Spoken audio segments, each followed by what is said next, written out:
বিগত একটা ঘটনার প্রেক্ষাপটে আজ এই সংবাদ সম্মেলন করতে বাধ্য হলাম। আমার বিরুদ্ধে মিথ্যা এলিগেশন দেওয়া হয়েছে, অর্থাৎ নিজের বাড়ি পোড়াইয়ে আমাকে সেই জায়গা দোষী সাব্যস্ত করে দিয়ে আমি নাকি ঘরে আগুন দিছি। পাশাপাশি আমার সাথে এই চারজনের কথা বলা হয়েছে: হাসানুর রহমান হাসু, গোকুল, গৌতম।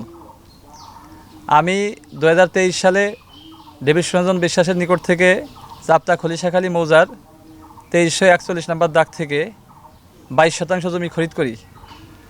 ওনার সঙ্গে আমার গুড সম্পর্ক। ওনার ওই পুকুরটা লিজ দেওয়া ছিল। লিজ দেওয়ার প্রেক্ষাপটে সে আমাকে বলছিল যে যেহেতু একজনের কাছে লিজ দেওয়া আছে, একটা বছর তো সময় দিতে হয়, 1 বছরের পরে তোকে আমি এই জমির ভোগ দখল বুঝাই দেবো, এর আগে তুই এই জায়গায় না আসলে আমি খুশি হব। তো তার কথা আমি রাখছি। 1 বছর চলে যাওয়ার পরে এর মধ্যে সেই জমি আবার অন্যত্র মোহাম্মদ সিরাজুল ইসলাম চরচাপ্তা নিবাসী, ওনার বরাবর জমি বাকি যে অংশ ছিল বিক্রি করে দেয়।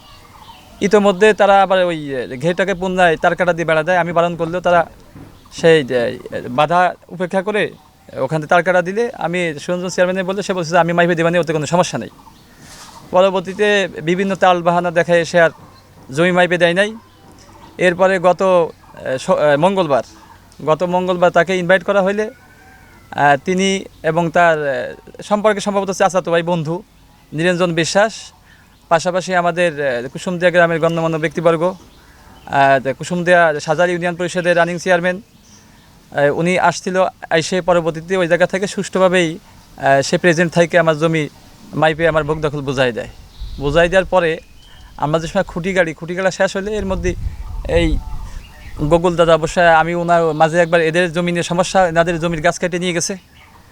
গাছ কেটে নিয়ে যাওয়ার প্রেক্ষাপটে পরে মাঝে গ্রাম পর্যায়ে সালিশ হইলে মাপজোক হইলে যে গাছ কাটে নিয়েছে এদের যে গাছ বাঁচছে, সালিশটা বলছে যে গাছের টাকা দিয়ে দিতে।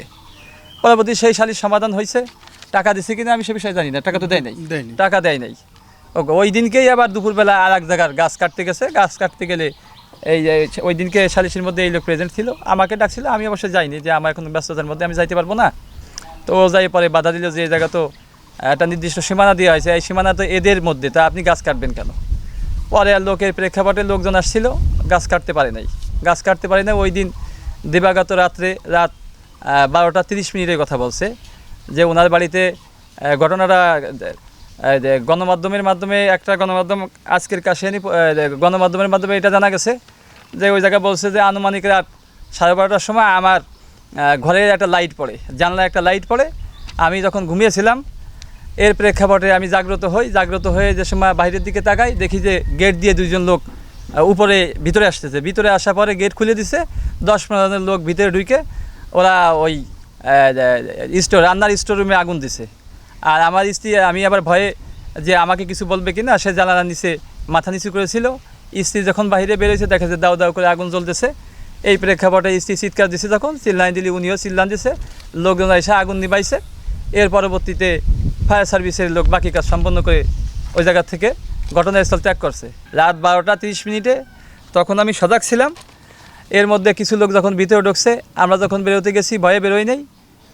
তারপরে আগুন ধরলে চিল্লানি দিয়ে লোকজন আসছে, এই কাজকে একে গড়াইছে। তখন স্পষ্ট 4 জনের নাম বলছে: আমি, কাজী নিজামুল হক, দলিল লেখক Kashiani sub registrar office, Hasu, Gautam, Gokul, এরা এই আগুনটা দিচ্ছে সম্ভবত। আর পাশাপাশি এই জায়গা রিপোর্ট সেটা বলছে যে এই জায়গা অন্যান্য দালিলিক যে কাগজপত্র ছিল, দলিল দস্তাবেজ, আমার শহীদ মুক্তিযোদ্ধা ভাই সুভাষ বিশ্বাসের মুক্তিযোদ্ধা সনদ ছিল, এগুলো পুড়ে গেছে।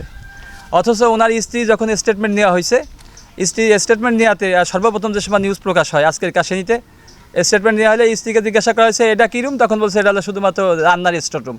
এখানে কী ছিল? জালতি ছিল, আর পাশাপাশি রান্নার কিছু আসবাবপত্র ছিল। এই বিষয়গুলো উপস্থাপন করছে, অর্থাৎ তার একটা স্টেটমেন্টে একটা ধরনের তথ্য সে উপস্থাপন করছে, যেখানে স্পষ্টভাবেই বোঝা যায় যে সে মিথ্যা বানোয়াটি কার্যক্রমের মাধ্যমে আমার মান সম্মান, আমার যে প্রতিপত্তি বা যেগুলো আমি সুনাম অর্জন করছি, সেই সুনামগুলো সে নষ্ট করার সর্বাত্মক চেষ্টা করতেছে এবং আমাকে হয়রানি করার চেষ্টা করতেছে।